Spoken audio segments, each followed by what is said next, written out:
Bonjour tout le monde et bienvenue à cette émission spéciale en ce beau jour de printemps où on va essayer un petit peu de démystifier le monde des reptiles. Ça va éviter à ma tante Cécile de monter sa table cet été lorsqu'elle va voir entre ses jambes une belle petite couleuvre. Alors j'ai comme invité cette semaine Monsieur Reptile. Bonjour. Bonjour Alain. Ça va bien? Ben oui, moi ça va toujours bien. Ça va toujours bien.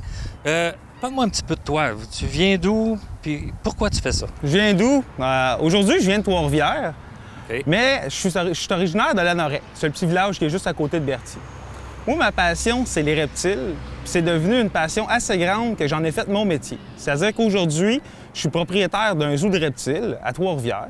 Sauf que je vais me déplacer partout au Québec parce que c'est un zoo de reptiles qui est mobile. Je vais me déplacer dans les festivals, événements, les centres commerciaux, les foires, pour faire de la sensibilisation, de l'information. Les écoles. Ouais, bien ça, c'est un autre volet. Ça, c'est plus ma spécialité. OK. Depuis près de 15 ans, je me promène dans les milieux scolaires, puis je fais des animations scientifiques. Ça va toucher sur l'herpétologie, c'est-à-dire la science des reptiles et amphibiens. Mais je touche l'histoire naturelle. Comment ils vivent en milieu naturel? C'est quoi leur stratégie de défense, des mécanismes pour s'alimenter? Contre Madame Cécile.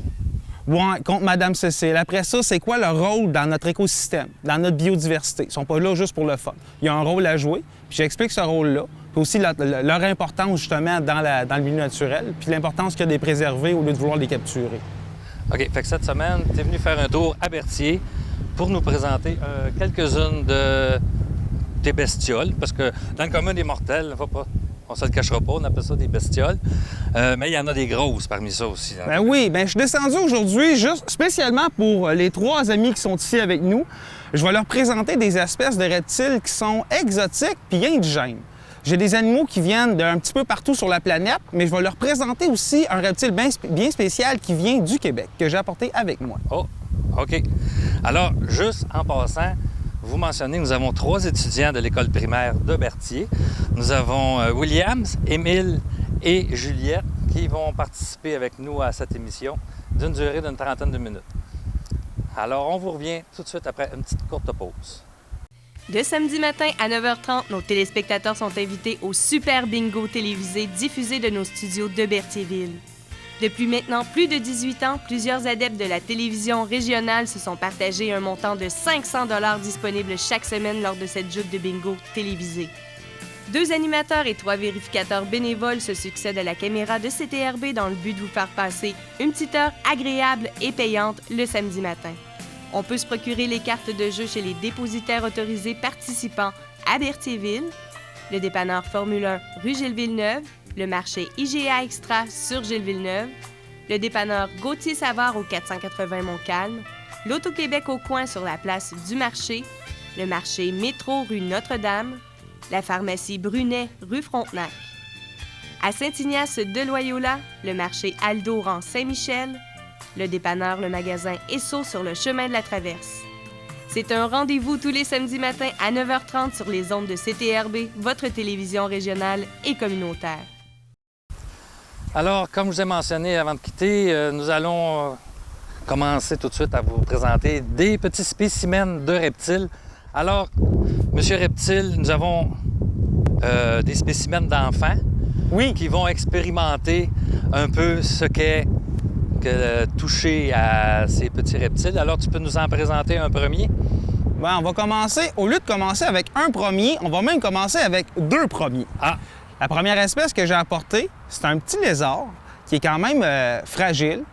C'est que je vais vous demander pour les manipulations d'être vraiment calme parce que les reptiles, quand on est stressé, quand on a peur, bien, on pourrait les échapper puis ça pourrait leur occasionner des blessures. Est-ce que vous êtes prêts? Oui. Est-ce que vous avez envie? Oui. Ah oui, la première espèce que je vais sortir, vous allez voir, c'est un petit lézard qui n'est pas tellement gros. C'est un lézard qui vit dans des milieux qui est semi-désertique, même qui est aride, c'est-à-dire que où est-ce qu'il y a beaucoup de pierres, beaucoup de branches, il va y avoir du sable. Ici, on est plus un milieu qui est humide. Lui, le milieu qui est ici, l'habitat qui est ici, lui ne correspond pas vraiment. L'animal qui est ici, on l'appelle le gecko léopard. Le gecko léopard, on l'appelle comme ça à cause de tous les petits points noirs qui recouvrent son corps. Fait que lui, ça va lui permettre le soir de se camoufler dans son environnement. Ça va lui permettre aussi de chasser. Parce que quand il est camouflé dans son environnement, bien, les prédateurs ne vont pas le voir, mais également les proies dont il va se nourrir, bien, ils ne le verront pas non plus. Puis lui, sa technique de chasse, c'est un chasseur qui est à l'affût. C'est-à-dire qu'il va se cacher, puis il va rester immobile jusqu'à temps qu'il y ait un insecte qui passe près de lui. Puis quand l'insecte va sortir, il va passer près de lui, au dernier moment, il va bondir, puis il va l'attraper, puis il va s'en régaler. Donc, pas de danger pour ma tante Cécile. Lui, il mange des insectes. C'est un lézard qui est insectivore, puis en plus, la présence humaine, pour lui, ça signifie la présence de peut-être un prédateur. Parce que c'est beaucoup plus gros que lui. On est beaucoup plus gros que lui, hein? C'est que l'animal, qu'est-ce qu'il va faire pour se défendre? Bien, sa première stratégie, c'est l'immobilité, le camouflage. Puis ensuite de ça, si on essaie de l'attraper, bien lui, il va essayer de se sauver. Je vais le laisser aller dans ta main tranquillement, puis je vais te demander de le tenir avec tes deux mains, comme ça. T'es déjà super bonne avec les geckos. Si jamais il essaie d'avancer, je vais te demander de mettre juste ton autre main ici pour lui faire un petit passage. Puis c'est important, ça c'est un des troisièmes moyens de défense du gecko léopard. Après le camouflage, la fuite, bien, si l'animal est traqué par un prédateur, il a la possibilité de perdre sa queue. On va appeler ça de l'autotomie. C'est-à-dire que le lézard, je vais peut-être juste te demander de tasser un petit peu comme ça, parce que il y avait de l'ombre de mon chapeau, on ne le voyait pas bien. Le lézard, ce qu'il va faire en pratiquant l'autotomie, c'est qu'il a la capacité de laisser tomber sa queue toute seule. Ou un autre moyen de la perdre, c'est quand il y a un prédateur qui va retirer sur sa queue. Imaginez, lui, qui serait dans son pays, il vient d'Afghanistan, Iran, Pakistan, on va les trouver dans ces régions-là, qui a un gros lézard ou un serpent qui essaie de les manger. Lui, il va se sauver, mais si le lézard réussit à attraper le bout de sa queue puis tirer dessus... Il va y laisser. Bien, la queue va briser, la queue va continuer à se débattre puis à bouger. Ça va continuer à bouger en Oui, plus. bien, ça va attirer l'attention du prédateur. C'est que pendant que la queue, le prédateur a saisi la queue puis la queue continue à bouger... Ça fait diversion. Oui, bien, il va rester, il va l'immobiliser. Puis après ça, bien, lui, il pense que l'animal est encore après. Quand l'animal ne bouge plus, quand la queue ne bouge plus, ça lui indique qu'il peut consommer son repas. Mais, tadam, surprise, le gecko léopard, quand il a perdu la queue, d'après vous, qu'est-ce qu'il a fait? Est-ce qu'il s'est sauvé?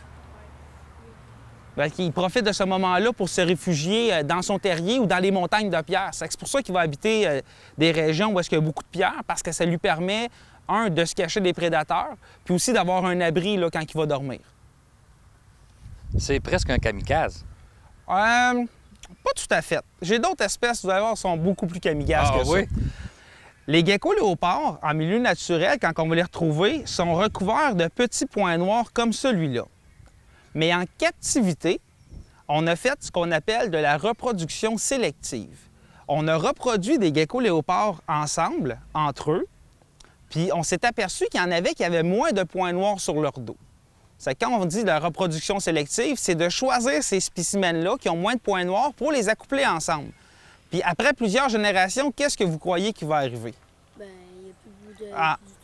Attends, je vais te demander de répéter au micro. Il n'y a plus du tout de points noirs. Et comme par magie, j'ai apporté un autre spécimen de gecko léopard que lui ici, c'est la même espèce, mais vous pouvez constater au niveau de sa coloration sur son dos, il n'y a presque pas de points noirs.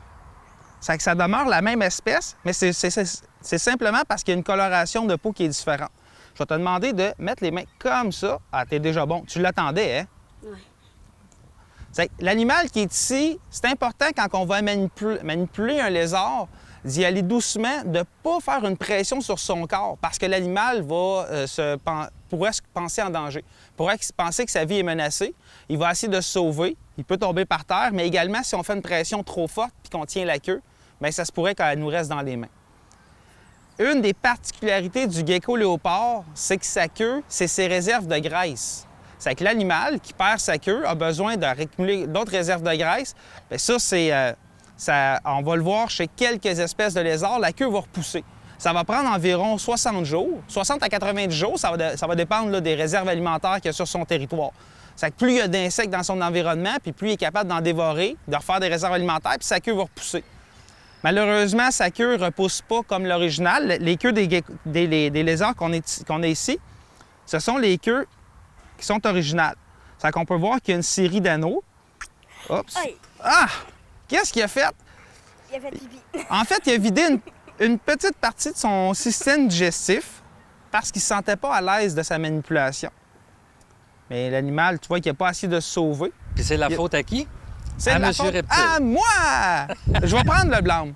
Oui, mais les animaux sont sortis de leur environnement, sont pas dans leur petite cage bien à l'abri, sont sur le bord d'un parc ici, c'est qu'il y a des nouvelles Il y odeurs. aurait quand même un très bel environnement pour eux ici, là. Oui, mais malheureusement, ce sont des reptiles qui ont besoin de... Leur métabolisme fait en sorte qu'ils peuvent survivre dans les milieux qui sont semi-désertiques. C'est qu'ici, les températures sont trop froides la nuit, puis OK. le climat est beaucoup trop humide. C'est que l'animal va peut-être survivre en milieu naturel, mais au mois d'octobre, là, quand les grands froids vont arriver, l'animal va décéder. Il n'y a à pas de cause moyen du de froid. défense pour le froid. Non. OK. Puis je trouve ça intéressant qu'on parle des moyens de défense contre le froid parce que j'ai apporté une autre espèce, mais qui est différente. Je vais reprendre mes deux geckos. Je vais les repositionner dans leur boîte. J'ai une question. T'as une question? Attends. Bien, avant, moi, je vais te demander de prendre le micro pour me poser ta question. Ben, j'ai remarqué en dessous du gecko, ben, qu'il y avait une bulle rouge. Ah, il y a une bulle rouge. Oui. Une des bulles rouges, c'est au travers de sa peau? Ben non, en dessous de sa queue. En dessous de sa queue. Ah, Ouais. c'est tantôt, quand ils vont faire des selles ou quand ils vont vider leur contenu de leur système digestif ou rénal, qu'est-ce qu'ils vont faire? Bien, eux, ils ont un petit peu de membrane aqueuse, c'est autour de leur cloaque. Le cloaque, c'est la sortie du système digestif, urinaire et reproducteur. Bien, la petite membrane qui est là, c'est une membrane qui est normale, puis quand ils vont faire des selles puis font forcer, ça se peut qu'il y ait un prolapse de cette petite membrane-là, mais c'est vraiment court, puis c'est pas tellement long. Ça va rentrer par en dedans. C'est juste une muqueuse, c'est comme de la peau. OK. C'est pas dangereux. Là, ben, on parlait tantôt de froid, de résistance au froid. L'autre espèce que j'ai apportée avec moi, c'est une espèce qui vient du Québec. C'est une espèce de tortue. Je vais aller la chercher. Et ici, j'ai ma petite amie qui est une tortue, comme je disais, qui vient du Québec. Son nom, c'est la tortue peinte. Tortue comment, vous avez? Peinte. Peinte. Oui, peinte. Peinte comme... peinte. Peinte. Oui. C'est pour cette raison que moi, je l'ai appelé Dali, comme le peintre Salvador Dali. OK. Monsieur Les- cultivé. J'avoue, les reptiles sont pas mon seul champ d'intérêt, Ah, je OK. dirais. La tortue est facilement reconnaissable par sa carapace. Toutes les tortues ont une carapace. Leur carapace est composée de deux parties. La partie qui est ici, sur son dos, on l'appelle la dossière. Puis la partie qui est ici, sur son ventre, ça va s'appeler le plastron. La tortue, sa partie de sa dossière puis la partie de son plastron sont toutes les deux réunies sur le côté, ici, même sur l'autre côté également. Fait que la tortue ne peut pas sortir de sa carapace. La tortue est prisonnière de sa carapace. À vie. À vie. Transporter une carapace, c'est lourd. En plus, il faut quand même ingérer beaucoup d'éléments avec une forte teneur en minéraux, en carbonate de calcium pour la fabriquer. Oui. Durant ces déplacements, ça peut être quand même un inconvénient parce que tu peux pas, c'est pas facile de grimper avec une carapace. Mais c'est une forme évolutive qui est super pratique. Les tortues existent depuis plus de 240 millions d'années. Leur carapace a fait en sorte qu'ils sont capables de se protéger des prédateurs. Sont également capables de survivre à des intempéries, c'est-à-dire à des périodes de sécheresse, des périodes d'humidité intense. Vous pouvez voir, elle ici, c'est une tortue qui est, comme je disais, qui vient de notre région. Cette tortue-là, elle a un mode de vie qui est aquatique. Puis on peut constater le mode de vie des tortues, le deviner sans connaître l'espèce, juste en faisant quelques observations anatomiques. Si vous aviez à vivre dans l'eau, qu'est-ce qui vous aiderait pour vous déplacer? Ah, ça va être monsieur qui a levé la main en premier puis qui a le micro. Ben, il y a des palmes. Yes, des palmes! Puis on peut voir que les pattes de la tortue, ils sont palmées. Même, on le voit surtout sur la patte qui est en arrière. Sors ta patte, elle est un petit peu gênée. C'est que toi, sa patte est palmée. Ça va lui aider à se déplacer rapidement dans l'eau. Elle, quand elle va se déplacer rapidement, c'est soit pour se sauver d'un prédateur, comme par exemple pouvoir avoir des moufettes, des renards qui voudraient s'en régaler. Mais ça va être pour chasser. Elle, la tortue peinte, son alimentation, ça va être des insectes aquatiques, comme des larves de libellules. Elle va manger aussi des écrevisses, des poissons, des crevettes, des grenouilles. Ça fait qu'elle a quand même un régime alimentaire Là, on vraiment va attendre pour diversifié. le dessert après la pause. Ah, ça, c'est une bonne idée. OK? Là, on a tout énuméré qu'est-ce qu'elle mangeait comme mets principal. Alors, on revient après la pause avec son dessert. Ici, je travaille en français. On travaille le reverb maintenant. Moi, je travaille en français. Au Québec, on travaille en français. Un message d'impératif français. Alors, nous sommes de retour avec M. Reptile et nous poursuivons avec la fameuse tortue du Québec. Yes! La magnifique tortue peinte. La tortue peinte, c'est une des espèces de tortues qui est la plus observée au Québec. Les tortues peintes, toutes les tortues du Québec, c'est important de savoir qu'on n'a pas le droit de les garder en captivité. Pourquoi moi j'en ai une? Parce que moi, c'est un animal qui a été gardé illégalement. Il a été retrouvé. La personne l'a confié à un organisme qui s'occupe de replacer les animaux. Puis ils me l'ont confié à moi parce que je suis propriétaire d'un zoo. Cette tortue-là, c'est une tortue qui est ambassadrice pour les tortues du Québec. Parce qu'elle a été gardée en captivité, on ne peut pas la relâcher en milieu naturel parce qu'elle pourrait introduire des maladies, des parasites dans un nouvel écosystème. Pour éviter ça, je vais la garder en captivité au zoo, puis je vais m'en servir pour la présenter dans les écoles.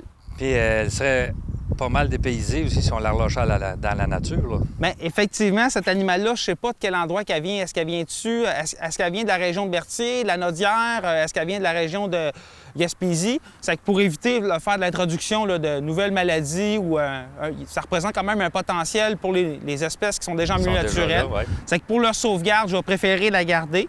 Quand vous voyez des tortues en milieu naturel, très important, essayez pas de les capturer.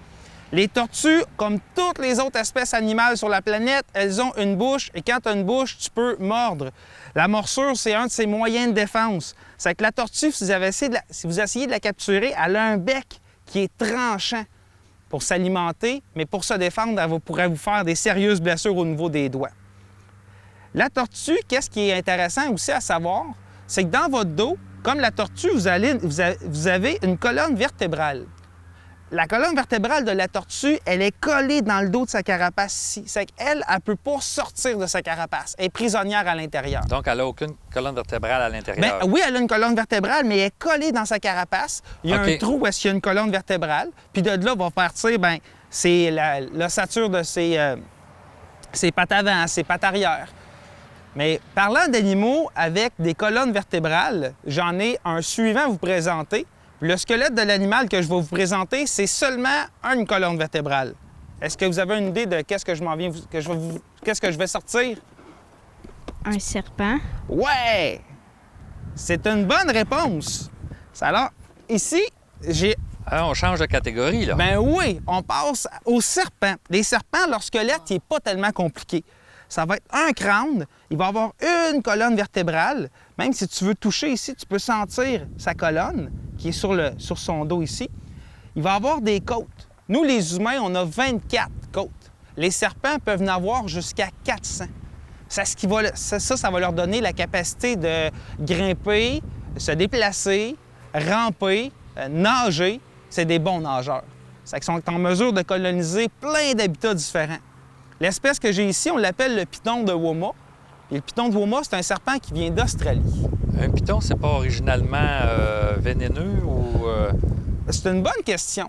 Les serpents... Ben, dans notre mentalité Il existe autour de 3500 espèces de serpents sur la planète. Seulement 10 des espèces sont venimeuses.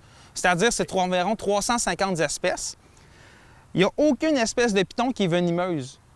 Eux, la façon qu'ils vont tuer leur proie, c'est qu'ils vont faire une constriction. Ils vont s'enrouler autour de la proie. C'est par étranglement. Bon, ben, je préfère par constriction, c'est qu'ils font une presse. Ils vont s'attaquer à des proies qui sont environ grosses comme le plus gros de leur corps. Ils vont faire une constriction pour euthanasier la proie, parce qu'avaler un rat vivant, c'est pas vraiment facile. Hein? C'est qu'ils préfèrent avaler des proies qui sont mortes. OK. Oui. Est-ce que les pythons peuvent mordre? Ah, c'est une bonne question. Mais effectivement, ils ont une bouche, ils peuvent mordre. Mais quand ils vont mordre, ça ne sera pas nécessairement pour te manger. Ça peut être une morsure de défense, une morsure d'avertissement, pour te dire « je suis pas à l'aise avec ta présence autour de moi. J'ai l'impression que tu peux être un prédateur. » Ça exploite les serpents, ils pourraient essayer de te mordre pour se défendre. Mais est-ce que la morsure peut être aussi tranchante que ta tortue de tantôt, par exemple? Les serpents, c'est important de savoir qu'ils ont 6 rangées de dents dans la bouche. Il y en a 4 qui sont dans leur mâchoire en haut, puis il y en a 2 qui sont dans leur mandibule inférieure. Quand ils vont mordre, bien, il va y avoir des traces de dents. C'est comme des petites aiguilles qui vont rentrer dans la peau. Puis parfois, quand c'est une belle morsure, bien, on est capable de voir les 6 rangées de dents bien imprégnées dans la peau. Ça fait une série de petits trous rouges. Ce qui est aussi important de savoir avec les serpents, c'est que tous les serpents possèdent un anticoagulant dans leur salive.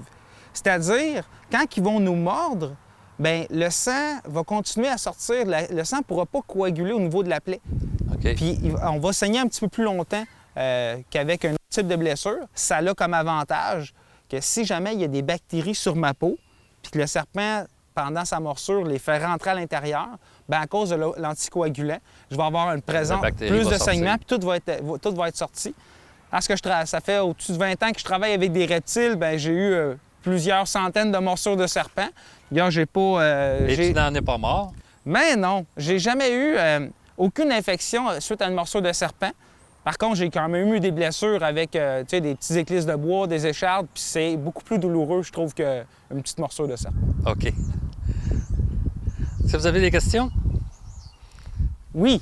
J'ai entendu parler que les serpents ont 2 mentons pour avaler des objets plus grands que leur bouche. En fait, ils n'ont pas tout à fait 2 mentons. Ce qui se trouve à avoir, c'est qu'est-ce qui explique que leur mâchoire fait en sorte qu'ils peuvent avaler des proies qui sont gigantesques, c'est que les os de leur crâne ne sont pas tous soudés ensemble. Ils sont capables, avec leur bouche, sont capables d'ouvrir leur bouche comme ça, comme nous. Mais ici, leur bouche est capable d'ouvrir vraiment grand parce qu'ils ont comme des élastiques, des ligaments qui seraient élastiques. Puis ce que tu parlais du 2 mentons, bien, la mâchoire d'en bas, en fait, le mandibule, la partie d'en bas de la mâchoire, elle, au lieu d'avoir un seul os qui fait d'un bout à l'autre, c'est 2 os qui sont pas soudés ensemble. C'est-à-dire qu'ici, ils n'ont pas de symphyse intermandibulaire. Leur mâchoire n'est pas collée ensemble, le mandibule d'en bas, il peut s'ouvrir très, très large. Puis celle d'en haut, ça ouvre comme ça. Ça imagine qu'ils peuvent avaler des proies qui sont gigantesques. Mais je voulais savoir, ça sort tout le temps sa langue, le serpent. Est-ce que ça chatouille lorsque, mettons, il va te licher? Ah, c'est une bonne information. C'est une bonne question. Est-ce que ça te tente de le découvrir en l'essayant? Le serpent, il va sortir sa langue, c'est seulement pour récolter des informations à propos de son environnement. Mais je crois que là-dessus, on va pouvoir en parler avec une autre espèce de serpent plus grosse, probablement dans l'autre émission. Ça, on va avoir des spécimens encore plus évolués plus tard. Alors, nous allons prendre une courte pause avant de conclure cette émission spéciale avec Monsieur Reptile. À tantôt.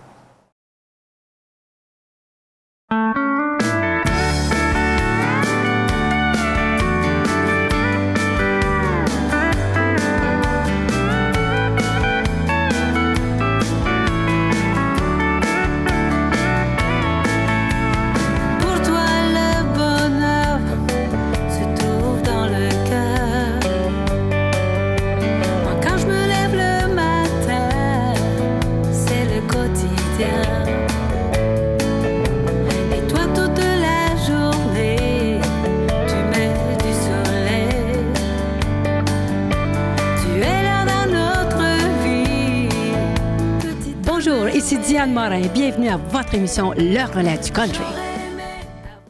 Bonjour, je m'appelle Daran, vous regardez CTRB. Alors, nous allons continuer la dernière partie de l'émission avec M. Reptile, ou M. Castor, comme je l'appelle des fois.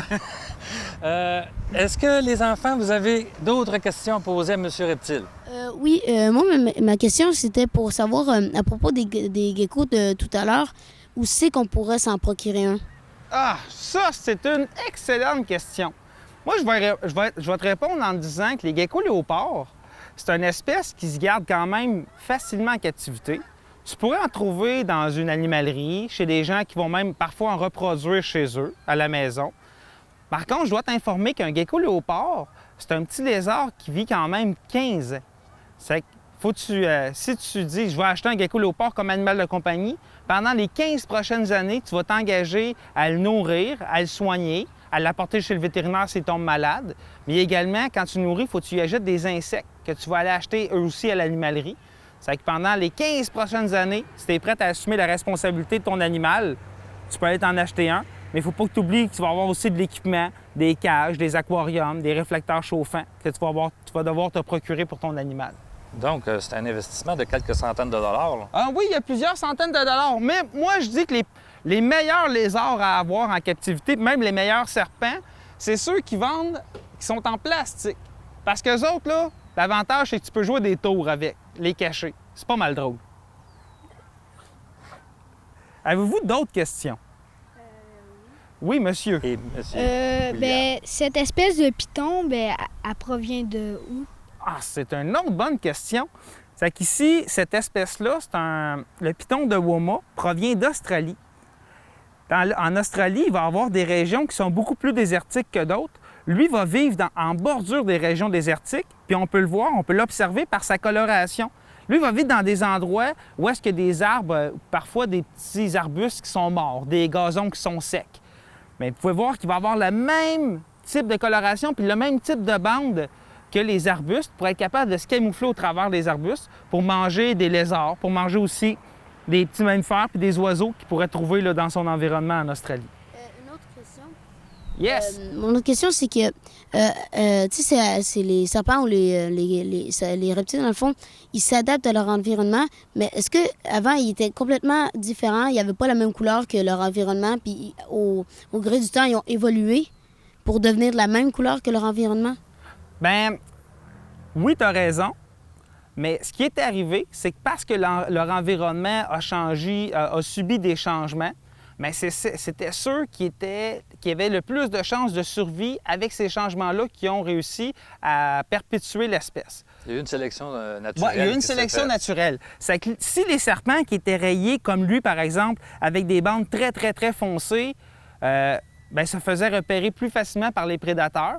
Bien, ceux avec des bandes foncées étaient dévorés. Puis c'est ceux qui avaient des bandes les plus pâles, les plus couleur sable, qui vont survivre. C'est pour ça qu'il va avoir, on va dire qu'ils sont capables d'évoluer rapidement puis de changer rapidement. En fait, c'est la nature qui les a fait évoluer. Parce que si vous faites disparaître ceux qui sont visibles, il reste juste ceux qui sont adaptés. Nous, on est quand même bien adaptés à notre milieu parce qu'on est encore en vie depuis quelques centaines de milliers d'années. Est-ce que tu as des projets pour les prochaines semaines avant de passer à la conclusion de notre émission? Des sorties prévues dans des écoles bientôt? Ah, c'est une bonne question. Normalement, je ne vais pose pas souvent des questions. Je ne vais pas révéler mes sorties dans les milieux scolaires, mais je peux vous parler de mes projets. OK, Savez-vous, Monsieur Reptile... Pour les 2 prochaines minutes. Pour les 2... C'est un projet pour les je sais pas combien de prochaines années. OK. Monsieur Reptile, je suis en train d'essayer d'ouvrir... pas essayer. Je suis en train d'ouvrir un zoo de reptiles à Trois-Rivières. Il faut être convaincant quand on veut partir en affaires. Oui, mais c'est pas avec n'importe qui. Avec Monsieur Georges Brossard, le fondateur de l'Insectarium de Montréal.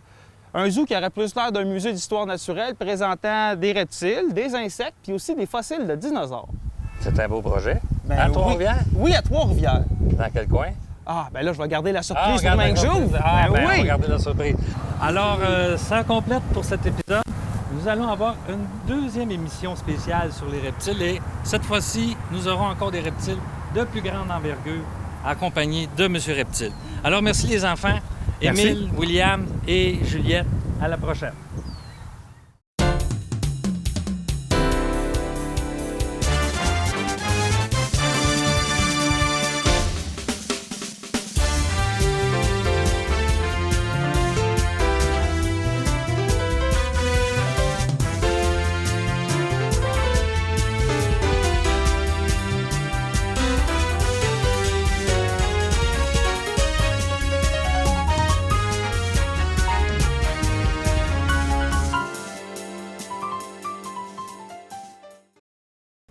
Bonjour, je m'appelle Paul Savoie. Vous écoutez CTRB.